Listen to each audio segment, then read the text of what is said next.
Wala pang plano ang Maritime Industry Authority o MARINA na gumamit ng artificial intelligence kasabay ng kanilang ginagawang digitalization sa kanilang sistema.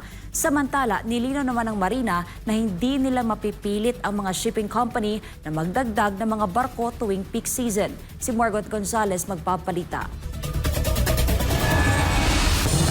Kung ang ibang mga bansa ay gumagamit na ng artificial intelligence o AI sa kahit anong larangan, maging sa kanilang maritime, ang Pilipinas wala pang balak na gumamit ng AI sa maritime industry nito.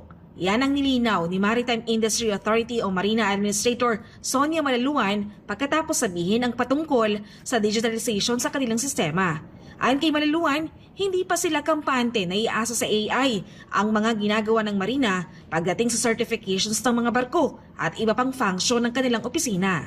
Mahirap kung yung AI na yung mag-check ng mga qualification. Diba? Baka hindi mahirap. I don't know, I'm not an IT person. Pero para ipasok lahat kay AI, siya na yung mag-a-analyze ng convention. Parang mahirap, no?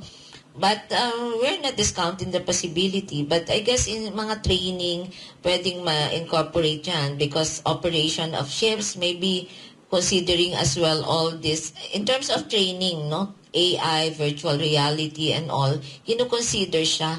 Pero in terms of Marina's function for certification, hindi pa namin na-explore yan ngayon. Masyadong baka hindi kaya pa ng aming capacity. Doon muna tayo sa mapabilis yung mga transactions ng human intervention and human evaluation muna, no? Samantala ngayong Pasko, inaasahan ang bulto-bultong pasahero sa mga pantalan. Kadalasang problema tuwing peak season ay ang kakaunting barko na bumibiyahe sa dami ng pasahero. Pero ang Marina, sinabing wala daw silang magagawa kung ayaw ng mga shipping company na magdagdag ng barko kapag peak season. But we have to understand, this is a business call, no? We can encourage, and they know there are, and we even allow ships to transfer, no, ng ruta. Pero why would they transfer if sa original ruta nila may demand din, no?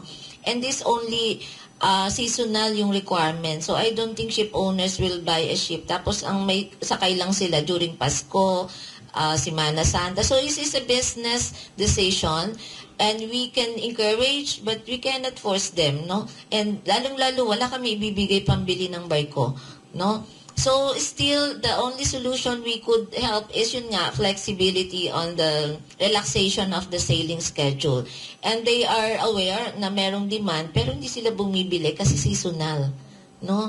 Hindi naman pwedeng yung barko natin mag-ooperate lang ng 10 araw within the Christmas season, 10 araw or 6 days within yung Semana Santa or yung Holy Week.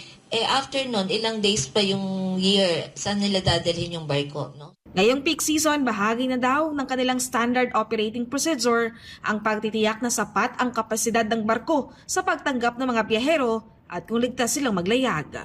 We are also assisting na yung capacity, no? Passenger capacity, that's the usual na nava-violate kasi lahat ng tao nagmamadali, gustong makauwi. Isakay nyo na kami, kahit nakatayo, kahit etc. So yun yung medyo lang dapat mabantayan. Para sa Diyos at Pilipinas Kumahal, Margot Gonzalez, SM9 News.